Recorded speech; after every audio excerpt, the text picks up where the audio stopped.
इस बीच हमारे साथ एक बहुत खास मेहमान जुड़े हैं, मिस्टर सिद्धार्थ बिरला, जो कि प्रेसिडेंट हैं फिक्की के। उनसे बातचीत करते हैं। मिस्टर बिरला, पहले तो शुक्रिया जी बिजनेस को समय देने के लिए। आज का दिन इसलिए भी इम्पोर्टेंस रखता है क्योंकि चुनाव अब आने ही वाले हैं। आपको पता है अब काफ़ी अहमियत रखते हैं अर्थव्यवस्था में भारत की तो। और दूसरा, अभी जो पॉलिसी आई है थोड़ी देर पहले, कोई बदलाव नहीं हुआ। इन दोनों को कैलकुलेट करके मैं फिक्की का व्यू जानना चाहता हूँ।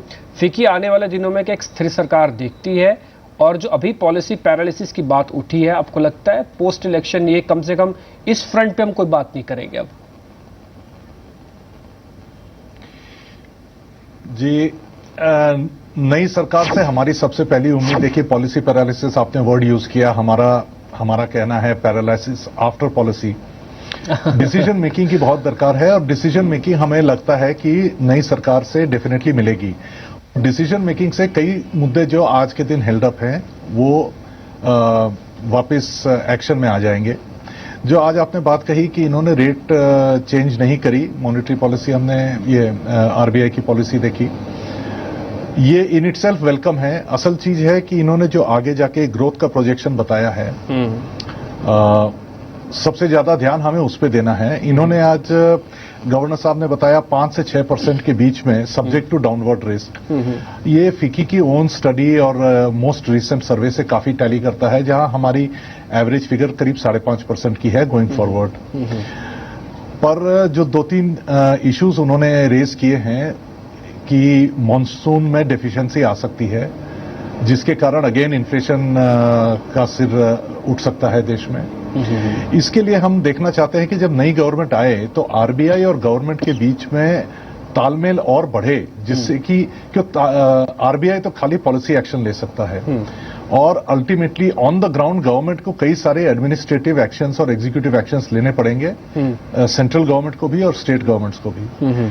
तो वो अगर तालमेल बढ़े स्टेट गवर्नमेंट्स और आरबीआई के बीच में, और इन्फ्लेशन बेटर कंट्रोल किया जा सके, और रिस्क मैनेजमेंट किया जाए कि अगर मॉनसून डेफिशिएंट हो तो उससे इन्फ्लेशन वापस जोर ना पकड़े, हमें उस चीज पे ध्यान देना है। ठीक है मिस्टर बिरला, आप कह रहे हैं कि फिक्की ने एक रिसर्च भी करवाया, उस रिसर्च में क्या आपको ये दिखा कि इस बार मॉनसून कैसा रह सकता है? आपने उसको कैसे डिस्काउंट किया है? तो मैं फिक्की का अप्रोच पता लग जाएगी इससे।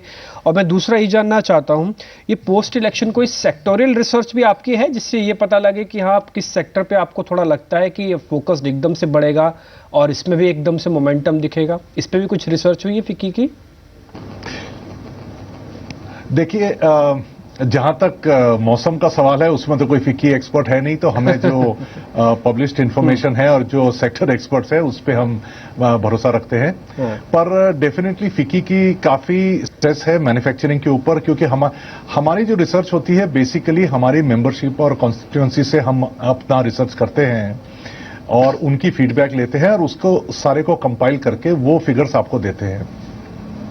तो हमारी सबसे ज्यादा स्ट्रेस जो है वो मैन्युफैक्चरिंग सेक्टर के ऊपर है, और मैन्युफैक्चरिंग सेक्टर का ही ग्रोथ थोड़ा बहुत ग्रोथ में ऐड करेगा, और उसी बेसिस पे हम चल रहे हैं। सेक्टोरल रिसर्च हमारी है, हमारे पास हर सेक्टर में करीब 70 डिफरेंट वर्टिकल्स में हम काम करते हैं। तो हमारे पास अलग अलग फीडबैक हैं अलग अलग इंडस्ट्रीज की, चाहे स्टील इंडस्ट्री कह लीजिए, माइनिंग कह लीजिए, पावर कह लीजिए।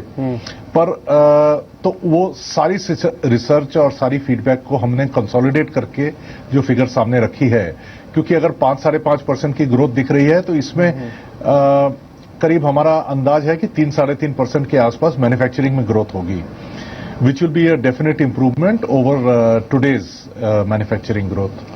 ठीक है।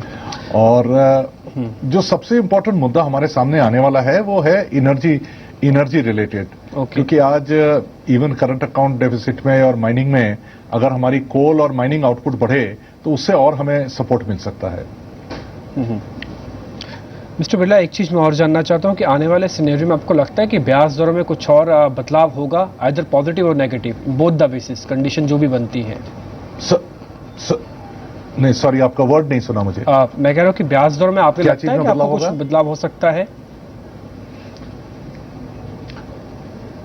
देखिए, ब्याज दर जो आरबीआई की पॉलिसी है उनकी स्पेस में उनके पास दो ही रिएक्शंस रहते हैं, या तो ब्याज या लिक्विडिटी। ये दो चीजों को कंट्रोल कर सकते हैं वो मॉनेटरी पॉलिसी के थ्रू।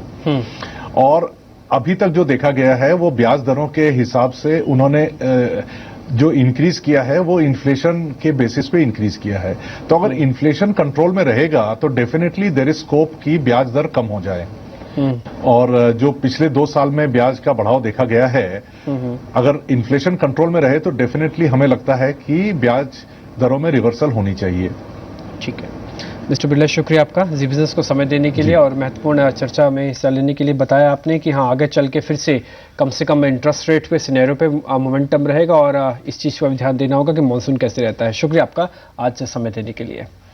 इस बीच